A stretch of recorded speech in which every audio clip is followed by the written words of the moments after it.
All right, let's jump right in. We're tackling a massive question today. In an age where AI is promising us radical abundance, what happens to our sense of purpose? I mean, how do we keep the gist of being human when all the struggles that have defined us for thousands of years just start to fade away? So what's really wild is where this identity crisis hits first. Take a look at these two. On one side, you've got the rugged oil worker. His whole identity is forged in physical grit and hardship. On the other, the Monaco elite, whose identity is all about exclusive luxury. You'd think they're from different planets, right? But what's so fascinating is that they are facing the exact same existential threat. And the root of their shared problem is this idea we can call status through struggle. See, for both of them, their entire sense of self-worth is built on a foundation of scarcity. For the oil worker, it's the scarcity of people tough enough to do that dangerous work. For the elites, it's the scarcity of the super expensive stuff they own. And this is where AI just flips the whole game board over. When AI and robots can do all the hard work, and this new abundance makes luxury goods available to pretty much everyone, what happens? Well, those ego identities, built on that shaky foundation of scarcity, they just start to collapse. The very things that made them feel special, poof, they just evaporate. But here's the thing. This isn't some doom and gloom story, not at all. It's a story about evolution. This is the moment where humanity faces what our sources are calling the Great Pivot, a really fundamental shift in what we value and how we find our purpose. So what does this pivot actually look like? Well, we're moving away from just earning a living, the daily grind for survival, and we're shifting toward curating an experience, actively choosing how we want to engage with the world. We stop caring so much about external status symbols, and we start valuing what you could call signature energy.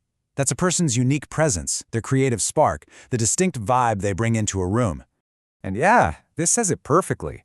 The ultimate status symbol of the future, it isn't going to be a fancy car or a mega yacht.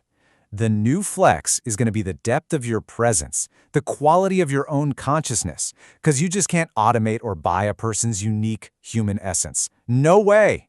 So what does this world actually feel like? I mean, if we're not grinding away just to survive, what do we do? Well, welcome to the world of analog experiences. In an age of digital perfection and total convenience, our biological selves, they're going to start craving what you might call high-friction reality. We'll want something real, something gritty.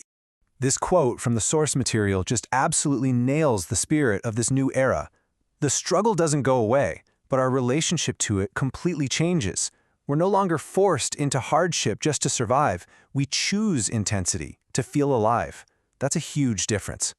And man, this opens up a whole new world of purpose.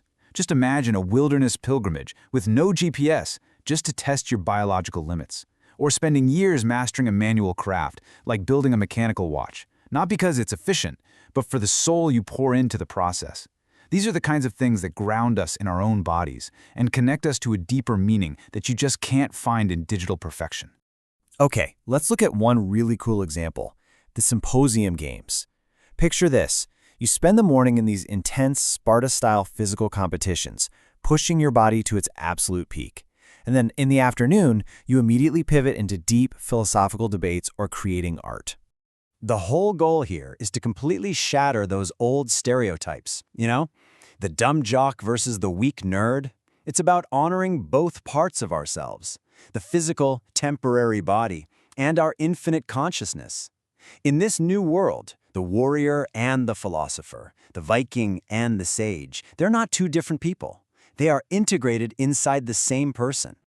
Now, I know what you might be thinking. Okay, but what about our ego? That very human desire for status and competition, that doesn't just disappear, does it?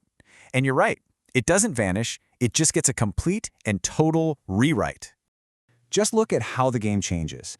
The old way to get status was about owning more stuff, faking perfection, and dominating other people. But the new flex? That's about showing deep mastery in a craft you love. It's about strategic vulnerability, being able to say, here's where I messed up and what I learned.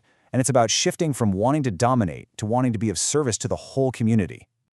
So, at the end of the day, your value is no longer measured by your bank account or what you own. It's measured by the time and the focus you've put into cultivating your own consciousness, your own presence. That becomes the real currency of respect.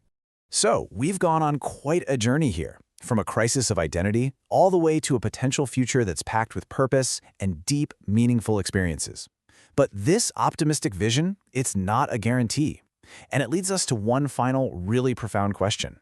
When you think about it, in a world where AI can deliver a flawless version of almost anything, it's our human, messy, imperfect, analog experiences that become our most precious bridge back to what it means to be human. And that leads us with this. When the fundamental struggle for survival is finally over, what will we choose? Do we as a species have the discipline to gravitate toward this kind of spiritual growth and deep mastery? Or is there a real danger that without that external pressure, we just sink into a comfortable, hedonistic stagnation? The choice, it seems, will be ours.